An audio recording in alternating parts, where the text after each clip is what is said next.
Hey, what's up, guys? Drew Manchu here, coming at you to give you a review of WWE Payback. Pay-per-view took place last night.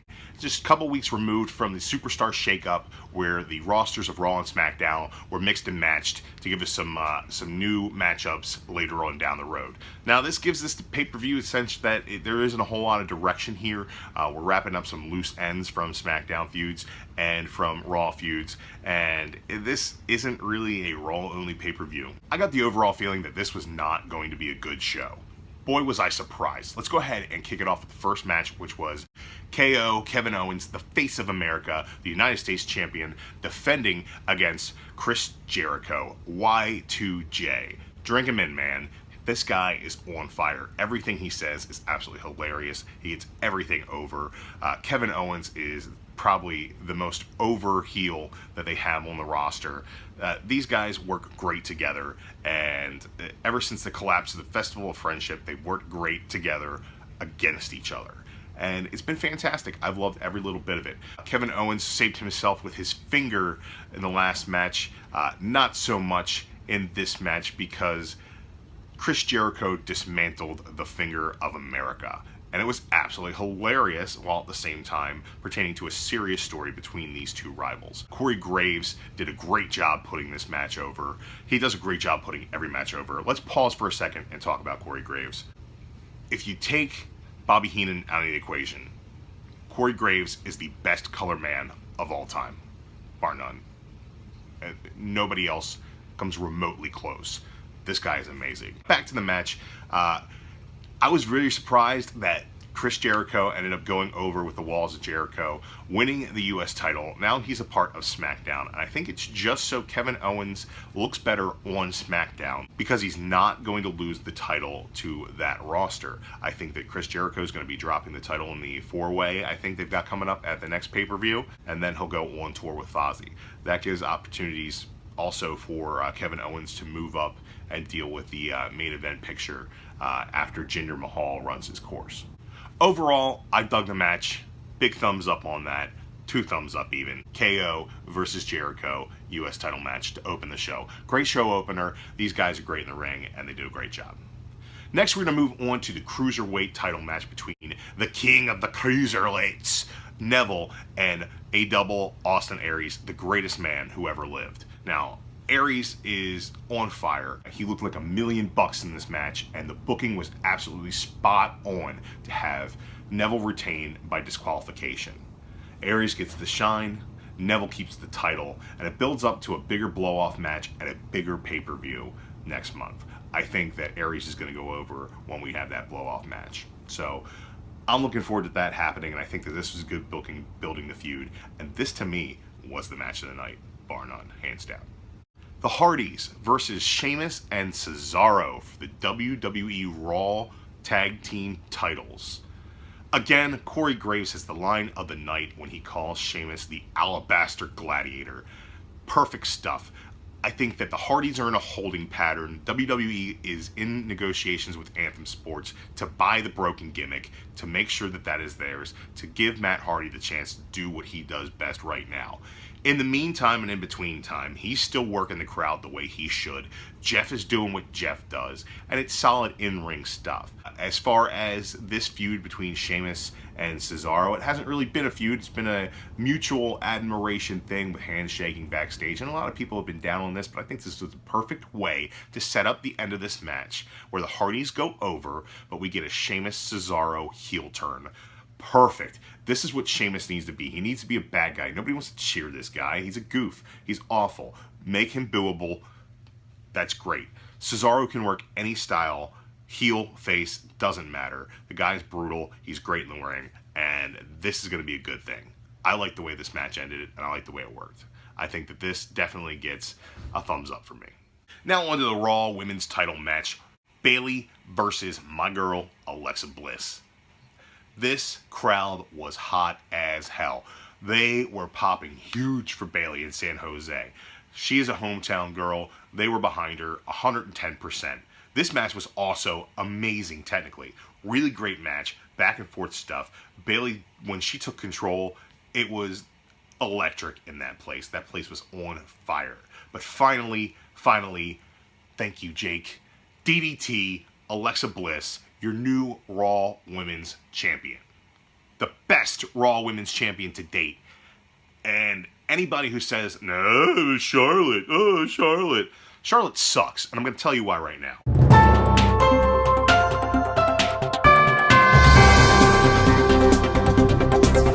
Man Hips Flair is god-awful. The only good matches she has are with Sasha Banks. She couldn't get a good match with Bayley. Why not? Bayley's one of the best workers in the company. Had some of the best women's title matches with Sasha Banks in NXT in Brooklyn. Those matches were phenomenal. The Iron Woman match, phenomenal stuff. Why can't Charlotte do that with Bayley? Oh, it's because she's not good. Okay? Oh, people say, oh, Bayley's not that good. Bayley's not that good. Charlotte had shit matches with Nia Jax. Charlotte's had shit matches with Becky Lynch. Charlotte has had shit matches with Naomi on SmackDown already. Charlotte's not that good. Yeah, she's great on the mic, okay? And she's Ric Flair's daughter. Technically, she's sound, yeah, but her matches are not good. They're not good. She's not good at putting together matches. She's just not. It's not in the cards. Say she's the greatest, whatever. She's not good. On the other hand, Alexa Bliss takes a beating like nobody's business. Resilient. Her timing's impeccable. All right? And then also, on the mic, she's fantastic. The best female heel they have. She comes out in her hometown, and they are going nuts for her a couple weeks ago in Ohio.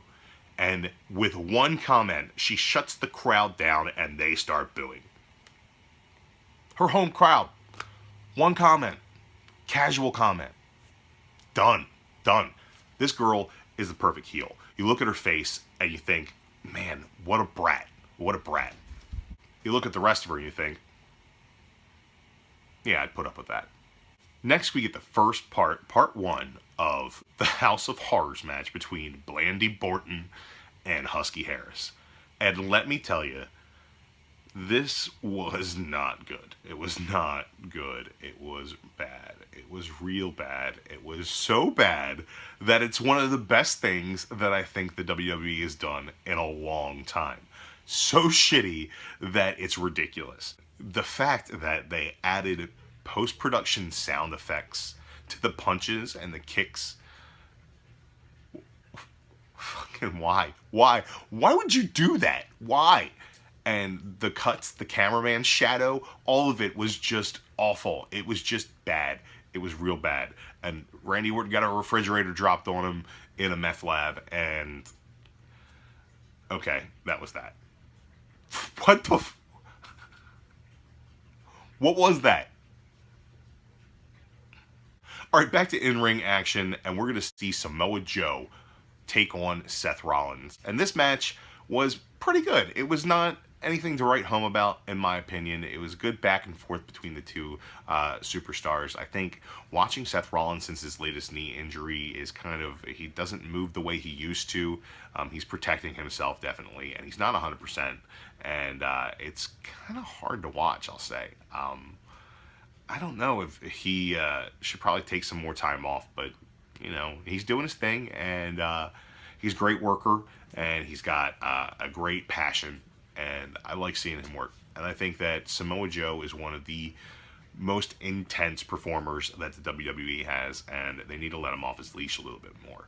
I didn't like the way this match ended. I thought Joe should have gone over, but, you know, it is what it is, and it was solid. For the place on the card to come back after that what the fuck moment that was Blandy and Husky, it was weird. But to come back after that and get the crowd back into it, I think they did a fair job.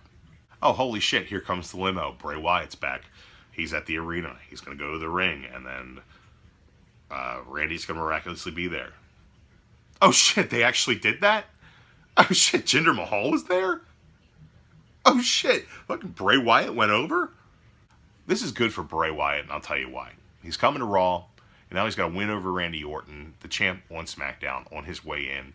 He just had a marquee match that maybe, you know, was not what I wanted it to be, but I didn't know what the fuck it was gonna be. So I guess, you know, whatever. People are going to talk about it. It's a final deletion style thing, and people are going to talk about it. So he's got some momentum coming to Raw. I think that's good.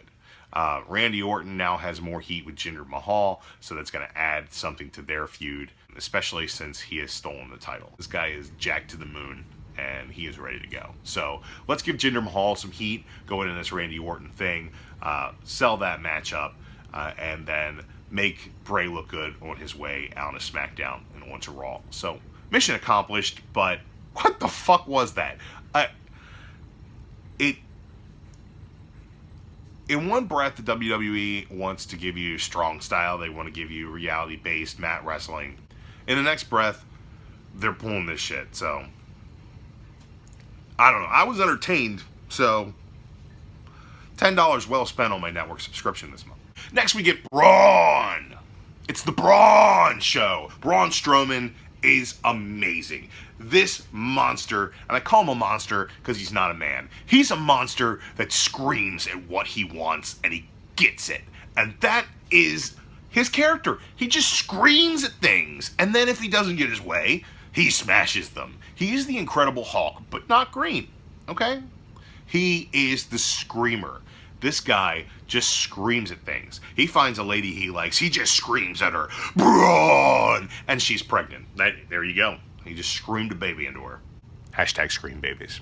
So Braun Strowman is finally doing what everybody wants him to do and putting Roman Reigns out of his misery. And guess what happened? He did. He beat the ever-living shit out of Roman Reigns. He smashed him with some stairs. He dropped him onto the stairs. He smashed him with some stairs again. He also attacked him while he was getting into the ambulance on the post-show. Roman Reigns needs to die, and Braun Strowman is gonna give us that joy. Everybody root for Braun Strowman. Everybody root for Scream Babies. Hashtag Scream Babies. Overall, I'd liken Payback to an assorted group of chocolates. A bunch of delicious nuggets with a couple occasional what the fucks in the middle. It was pretty good, and I'm actually excited to see what happens on Raw tonight. Hey, if you guys like my take on WWE Payback and you want to see more videos like this, go ahead and let me know down in the comments below. Also, be sure to check out the Facebook group, When It Rains, It Bores. Check us out. We're kind of small, we're growing, and we're kind of a non-PC place where you can come and just, shoot the shit and talk all the trash you want about wrestling. And I think it's a great place to hang out. So go ahead and give us a shout there as well. Thanks a lot for watching. I'm Drew Manchu. I'll see you next time.